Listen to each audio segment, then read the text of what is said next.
আসসালামু আলাইকুম। 2024 সালের নতুন সিলেবাসের আলোকে আজকে আমি সপ্তম শ্রেণীর ইতিহাস ও সামাজিক বিজ্ঞান বইয়ের শিখন অভিজ্ঞতা আর টেকসই উন্নয়ন ও আমাদের ভূমিকা এই শিখন অভিজ্ঞতাটি থেকে সংক্ষিপ্ত প্রশ্নের খ বিভাগের সংক্ষিপ্ত প্রশ্নের উত্তর নিয়ে আলোচনা করব। তাহলে চলুন শুরু করা যাক। প্রথম প্রশ্নটি হলো, প্রাকৃতিক সম্পদ কত প্রকার ও কি কি? তিনটি প্রাকৃতিক সম্পদের উদাহরণ দাও। এর উত্তর হচ্ছে প্রাকৃতিক সম্পদ দুই প্রকার, নবায়নযোগ্য ও অনবায়নযোগ্য। উদাহরণ হচ্ছে সূর্যের আলো, পানি ও কয়লা। এরপরে উদ্ভিজ্জ পানি আছে এরকম 5টি দেশের নাম লেখো। এর উত্তর হচ্ছে উদ্ভিজ্জ সুপেয় পানি আছে এমন 5টি দেশ হলো অস্ট্রেলিয়া, রাশিয়া, নরওয়ে, সুইডেন ও ফিনল্যান্ড। এরপরে বদ্বীপ কিভাবে সৃষ্টি হয়? এর উত্তর আছে নদী প্রবাহ সাগরে পতিত হওয়ার সময় নদী মোহনায় পানি স্থিতিশীলতার জন্য বিভিন্ন পদার্থ যেমন বালি, পলিমাটি, কর্দম ইত্যাদি জমে বদ্বীপ সৃষ্টি হয়। এরপরে বাঁধ বলতে কি বোঝো? এর উত্তর আছে বাঁধ বলতে এমন একটি প্রতিবন্ধক দেওয়ালকে বোঝায় যেটি পানির প্রবাহকে বাধা দান করে। এটি মূলত কোনো স্থানে কৃত্রিম উপায়ে পানি ধরে রেখে এর নিকট বা দূরবর্তী এলাকায় সেচ বা খাবার পানির কৃত্রিম উৎস এবং বিদ্যুৎ উৎপাদন করতে ব্যবহার করা হয়। যেমন বাংলাদেশের চট্টগ্রাম অঞ্চলের কাপ্তাই বাঁধ, কর্ণফুলী নদীর ওপর এই বাঁধ দিয়ে জলবিদ্যুৎ উৎপাদন করা হয়। এরপরের প্রশ্ন 5, খনিজ সম্পদ কাকে বলে? 3টি খনিজ সম্পদের নাম লেখো।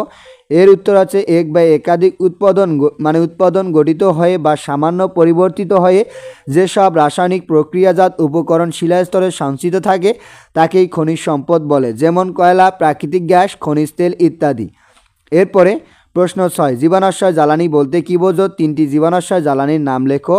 এর উত্তর আছে জীবাণাশ্রয় জ্বালানি বলতে এক প্রকার জ্বালানিকে বোঝায় যা মৃত উদ্ভিদ ও প্রাণী মাটির নিচে উচ্চ তাপ ও চাপে হাজার বছর ধরে বায়ুর অনুপস্থিতিতে পচন প্রক্রিয়া তৈরি হয়।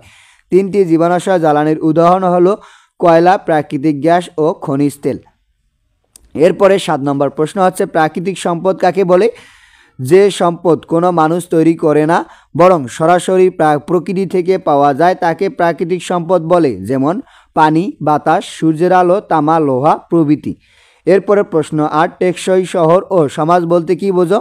এর উত্তর আছে যে শহর ও সমাজ ব্যবস্থায় মানুষ জীবন ধারণের জন্য প্রয়োজনীয় সকল সুযোগ সুবিধা পর্যাপ্ত পরিমাণে থাকে তাকে টেকসই শহর ও সমাজ বলে।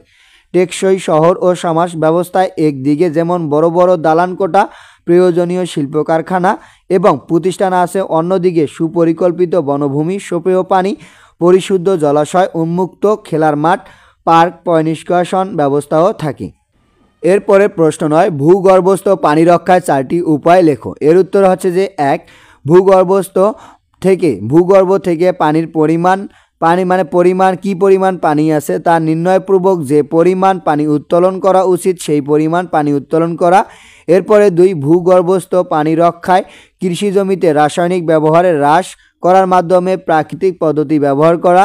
এরপরে 3, শিল্প ও নগরের বর্জ্যের সুদক্ষ ব্যবস্থাপনা গড়ে তোলা। এরপরে 4, ভূগর্ভের পানির চাহিদা কমাতে বৃষ্টির পানি ব্যাপক হারে সংরক্ষণ করা। এরপরে আসি 10 নম্বর প্রশ্ন, জীবাণাশ্রয় জ্বালানি পরিবেশের জন্য মারাত্মক ক্ষতিকর তা বলছে ব্যাখ্যা করো। এর উত্তর হচ্ছে হ্যাঁ, আমি মনে করি জীবাণাশ্রয় জ্বালানি ব্যবহারে পরিবেশের জন্য মারাত্মক ক্ষতিকর। কয়লা, গ্যাস, খনিজ তেল প্রভৃতি হলো জীবাণাশ্রয় জ্বালানি। বিভিন্ন শিল্পখাতে জ্বালানি হিসাবে এগুলো ব্যবহার করা হয়। জীবাণাশ্রয়জাত জ্বালানির ব্যবহার পরিবেশের জন্য অনেক ক্ষতিকর, কারণ এগুলো পোড়ালে অতিমাত্রায় কার্বন ডাই অক্সাইড নির্গত হয়। এই গ্যাস নির্গমনের কারণে বৈশ্বিক উষ্ণতা বৃদ্ধি পাচ্ছে, ফলে জলবায়ু নেতিবাচক পরিবর্তন এবং জীববৈচিত্র্য বিলুপ্তির সম্মুখীন হচ্ছে। এরপরে প্রশ্ন হচ্ছে যে ব্লু ইকোনমি বলতে কি বোঝো? এর উত্তর হচ্ছে ব্লু ইকোনমি বা সুশীল অর্থনীতি হচ্ছে সমুদ্রের সম্পদ নির্ভর অর্থনীতি। এটি অর্থনীতির এমন একটি বিষয় যেখানে একটি দেশের সামুদ্রিক পরিবেশ কিংবা সামুদ্রিক সম্পদের সুষ্ঠু ব্যবহার ও রক্ষণাবেক্ষণ নিয়ে আলোচনা করা হয়। সমুদ্রে বিশাল জলরাশি ও এর তলদেশের বিভিন্ন প্রকার সম্পদকে কাজে লাগানোর অর্থনীতি ব্লু ইকোনমির অন্তর্গত। এরপরে প্রশ্ন 12, বদ্বীপ বলতে কি বোঝো? এর উত্তর হচ্ছে যে বদ্বীপ একটি প্রাকৃতিক ভূমি যা নদী মোহনায় দীর্ঘদিনের জমাট পলি অথবা নদীবাহিত মাটির সৃষ্টি দ্বীপ। একটি নদী বয়ে গিয়ে যখন কোনো জলাধার হ্রদ সাগর কিংবা মহাসাগরে পড়ে তখন নদীমুখে বদ্বীপ তৈরি হয়। বদ্বীপের বিভিন্ন প্রকারভেদ রয়েছে, যেমন স্রোত নিয়ন্ত্রিত বদ্বীপ, জোয়ার ভাটা নিয়ন্ত্রিত বদ্বীপ, এরপরে হচ্ছে গিডলার্ড বদ্বীপ, ভূমধ্য বদ্বীপ ইত্যাদি। ভারত ও বাংলাদেশের গঙ্গার নদী বদ্বীপ হলো সর্ববৃহৎ বদ্বীপ। এরপরে 13 নম্বর প্রশ্ন হচ্ছে যে টেকসই উন্নয়নের 4টি উদ্দেশ্য লেখো। এর উত্তর হচ্ছে যে সাবস্টেইনেবল ডেভেলপমেন্ট বা টেকসই উন্নয়ন বেশ কিছু উদ্দেশ্যকে সামনে রেখে এগিয়ে চলে। এসব উদ্দেশ্যের মধ্যে উল্লেখযোগ্য হলো বৈজ্ঞানিক পদ্ধতিতে সম্পদের সুষ্ঠু ব্যবহার নিশ্চিত করা, এরপরে জীব বৈচিত্র্যকে সংরক্ষণ করা, এরপরে 3 সম্পদের পূর্ণ ব্যবহার করা, এরপরে 4 মানুষকে বিশ্ব সম্পদের সীমাবদ্ধতা সম্পর্কে বোঝানো। তাহলে এই ছিল এই শিখন অভিজ্ঞতা থেকে সংক্ষিপ্ত প্রশ্নের উত্তর। ধন্যবাদ সবাইকে এতক্ষণ সঙ্গে থাকার জন্য। ভিডিওটি ভালো লাগলে লাইক এবং সাবস্ক্রাইব করবেন।